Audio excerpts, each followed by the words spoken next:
नमस्कार दोस्तों, मैं एडवोकेट योगेश कुमार गोयल आप सभी से दोबारा मिलने आया हूं। दोस्तों, आज हम जिस विषय पर बात करेंगे वह विषय बहुत ज़्यादा सेंसिटिव है, जिस पर ज़्यादातर समाज के लोग, हमारे परिवार के लोग बात ही नहीं करना चाहते हैं। दोस्तों, यह विषय हमारे समाज के आईने का वह टुकड़ा है, वह हिस्सा है जिस पर कोई ध्यान ही नहीं देना चाहता है, क्योंकि समाज के आईने का वह टुकड़ा है, वह दुष्कर्म है जिस पर समाज जब कोई बड़ी दुर्घटना हो जाती है तो इकट्ठा हो जाता है, बोलने लग जाता है, लेकिन उसको रोकने के लिए कुछ नहीं कर पाता है। दोस्तों, आईने के इस छोटे से टुकड़े को हम दुष्कर्म के नाम से जानते हैं, और यह दुष्कर्म का जो शब्द है वह हमारे परिवार को, हमारे समाज को उजाड़ने की भी ताकत रखता है।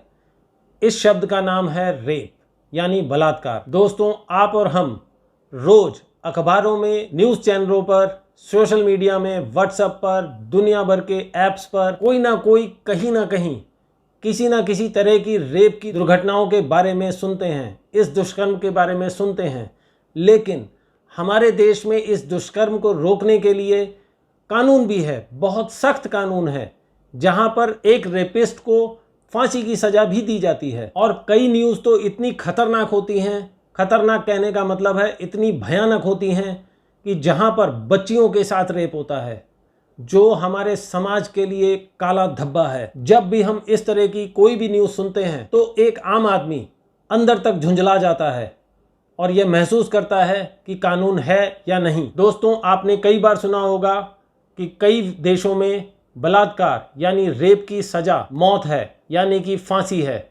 उनको तुरंत फांसी दे दी जाती है, या उनको नपुंसक बना दिया जाता है, या कई तरह की अलग अलग सजाओं के बारे में आपने सुना होगा। भारत में भी रेप की सजा फांसी ही है। भारत में निर्भया रेप केस के बाद जस्टिस वर्मा जी की अध्यक्षता में एक कमेटी बनाई गई थी, और जस्टिस वर्मा की रिकमेंडेशन पर कमेटी की रिपोर्ट में इंडियन पिनल कोड 1860 के सेक्शन 376 यानी रेप के सेक्शन में सेक्शन 376A और 376E में मौत की सजा का प्रावधान लाया गया, यानी कि रेप अक्यूज को फांसी की सजा दी जाए। दोस्तों, ऐसा नहीं है कि जस्टिस वर्मा जी की रिकमेंडेशन के पहले फांसी की सजा का प्रावधान नहीं था। फांसी की सजा का प्रावधान 2013 में भी था। यहाँ पर कंडीशन थी कि यदि किसी अपराधी को रेप केस के अंदर सजा सुनाई गई और वह सजा पूरी करने के बाद जेल से बाहर आता है, जेल से बाहर आने के बाद वह दोबारा रेप करता है, तो उसे फांसी की सजा दी जाएगी, सजाए मौत दी जाएगी। दूसरी कंडीशन अक्सर ये देखी जाती थी कि यदि कोई व्यक्ति किसी का रेप करता है और रेप विक्टिम यानी कि जिसका रेप हुआ है वह मर जाता है, उस रेप विक्टिम की मौत हो जाती है, या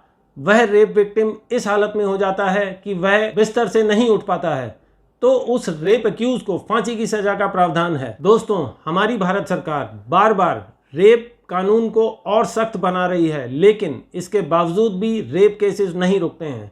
सन 2018 में एक अमेंडमेंट लाया गया भारत सरकार द्वारा। यदि कोई व्यक्ति 12 साल से छोटे बच्चे के साथ रेप करता है तो उस रेपिस्ट को, उस बलात्कारी को सजाए मौत दी जाएगी, यानी कि फांसी दी जाएगी। दोस्तों, यहाँ पर हमारे समाज को यह सोचने की बात है, हमारे समाज को यह विचार करना चाहिए कि इतनी सख्त सजा होने के बावजूद हम रोज मीडिया में, न्यूज में, अखबारों में कहीं ना कहीं आज भी छोटे बच्चे के साथ रेप की घटनाओं की जानकारी हमें मिलती रहती है। दोस्तों, आज मैं आप सभी को एक छोटी सी जानकारी देता हूं कि हमारे देश में रेप केस की इतनी कड़ी सजा होने के बावजूद रेप विक्टिम और उसके परिवार को, रेप के अक्यूज को फांसी की सजा दिलाने में कानून का इतना लंबा सफर होता है कि कई बार रेप विक्टिम और उसका परिवार रास्ते में ही केस लड़ने से मना कर देता है, उनकी हिम्मत टूट जाती है। रेप विक्टिम और उसके परिवार को ऐसा कानूनी सफर तय करना पड़ता है जिस सफर में कुछ केस रास्ते में ही दम तोड़ देते हैं। दोस्तों, मैं ये छोटी सी प्रक्रिया आपके साथ शेयर करता हूँ। जब भी कोई रेप का केस सामने आता है, बलात्कार का केस सामने आता है, तो अपराधी को पकड़ने के बाद उसे जेल में भेजा जाता है। सेशन कोर्ट में उसका ट्रायल चलता है, उसकी इन्वेस्टिगेशन होती है कि क्या यह केस सही है या गलत है। अब हम मान के चलते हैं कि यह केस सही है। सेशन कोर्ट पूरे ट्रायल की प्रक्रिया को पूरा करता है और यहाँ पर उस अपराधी को फांसी की सजा सुनाता है। यहाँ पर एक छोटी सी बात ध्यान देने योग्य है कि जब भी कोई सेशन कोर्ट किसी अपराधी को फांसी की सजा देता है तो उसे अपने स्टेट के हाई कोर्ट से उस सजा को कंफर्म करना पड़ता है। उसके बाद सेशन कोर्ट उस अपराधी को फांसी की सजा सुना देता है अब यहाँ पर सेशन कोर्ट में उसे फांसी की सजा सुनाई जाती है।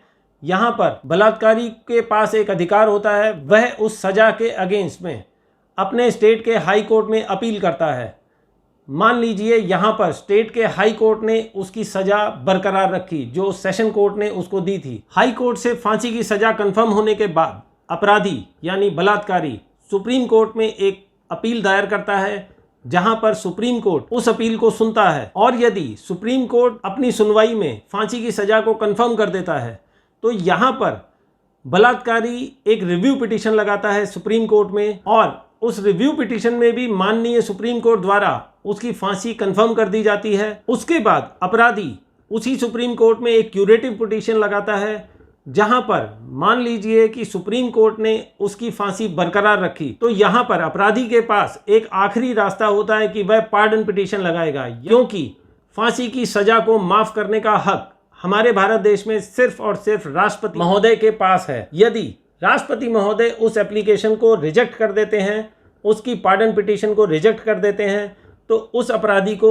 फांसी की सजा दे दी जाती है। दोस्तों, यह प्रक्रिया मैंने आपको इसलिए बताई कि आप यह समझ सकें कि एक अपराधी, बलात्कारी, एक रेपिस्ट को सेशन कोर्ट से फांसी की सजा मिलने के बाद भी उसके पास high court, supreme court, pardon petition, इन सभी का अधिकार होता है जो लीगल है। दोस्तों, इस पूरी प्रक्रिया को पूरा करने में कई साल लग जाते हैं, 4 साल, 5 साल, 10 साल, कई बार तो इससे भी ज़्यादा साल लग जाते हैं। अब आप इस प्रक्रिया के थ्रू आप ये समझ सकते हैं कि एक रेप विक्टिम और उसके परिवार पर इतने समय में कितनी परेशानियों का सामना करते हैं। इतना लंबा सफ़र तय करने के बाद जब अपराधी को फांसी की सज़ा होती है तो आप क्या समझते हैं, तो आप क्या महसूस करते हैं कि क्या आपको न्याय मिल पाया? दोस्तों, आपने एक लाइन अक्सर सुनी होगी, the show must go on.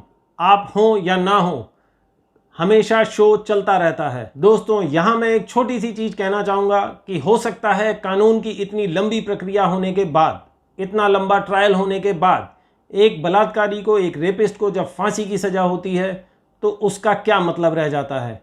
यहाँ पर कानून पर से विश्वास थोड़ा सा कम होने लगता है, जिससे हमारा धैर्य टूटता है। यहाँ पर मैं आपको कहना चाहूँगा कि आप भरोसा रखें, हमारे भारत का कानून बहुत सशक्त है। दोस्तों, आज मैं कानून की ऐसी धाराओं के बारे में आपको बताऊँगा कि जहाँ पर ऐसे कुकर्म करने वाले व्यक्ति को, यानी एक रेप की कोशिश करने वाले व्यक्ति को, एक बलात्कार की कोशिश करने वाले व्यक्ति को आप जान से भी मार सकते हैं। यह कानूनन वैध है। भारत का कानून आपको उसे जान से मारने की इजाजत देता है। वह कानून है हमारे इंडियन पिनल कोड 1860 का section 96, 97 self defence. Indian penal code 1860 का सेक्शन 96 कहता है things done in private defence, यानी कि आप अपने शरीर की रक्षा करने के लिए आप जो भी कदम उठाएंगे वह कानूनन वैध होगा। यानी कि यदि कोई रेपिस्ट आपके ऊपर रेप की कोशिश करता है, बलात्कार करने की कोशिश करता है, आप अपने शरीर के प्रोटेक्शन में उसको जान से भी मार सकते हैं,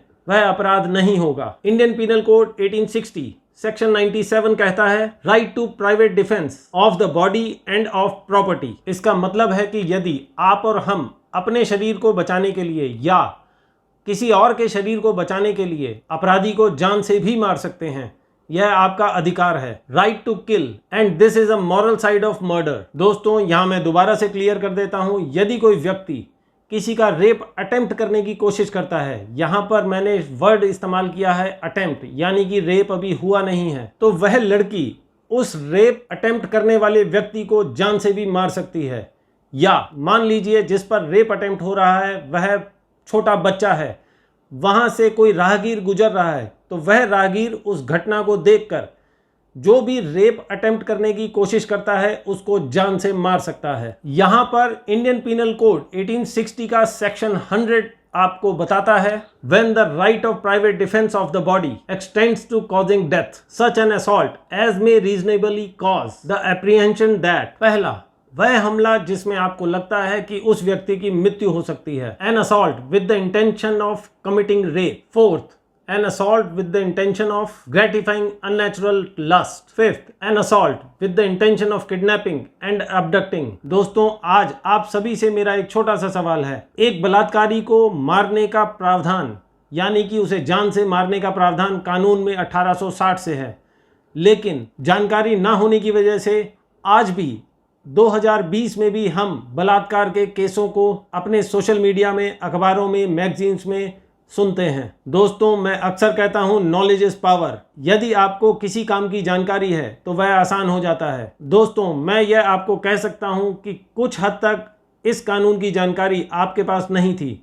यदि ऐसा होता तो आज 2020 में भी इतनी अवेयरनेस होने के बाद भी कोई बलात्कारी या रेपिस्ट समाज में एक आईने का छोटा सा काला टुकड़ा बन के नहीं रहता, वह फ्री नहीं घूमता। हमारा समाज आज भी रेप विक्टिम को ही दोषी मानने लग जाता है, उनके ऊपर प्रश्न उठाता है। दोस्तों, आज की कानून की यह जानकारी स्पेशली बच्चियों के लिए है, उन लड़कियों के लिए है जो डरते हैं। मैं आपको विश्वास दिलाता हूं कि आपको बिल्कुल नहीं डरना है, बिल्कुल नहीं घबराना है। यदि कोई भी व्यक्ति आपके साथ इस तरह की घटना करने की कोशिश करता है तो आपका पूरा हक है, आप उसे जान से मार सकते हैं या उसे ऐसी चोट पहुंचा सकते हैं जिसे वह जिंदगी भर याद रखे। आपको कानून ने यह ताकत दी हुई है। इस वीडियो से रिलेटेड यदि आपका कोई क्वेश्चन है तो मुझसे आप कमेंट बॉक्स में, इंस्टाग्राम पर, मैसेंजर पर पूछ सकते हैं।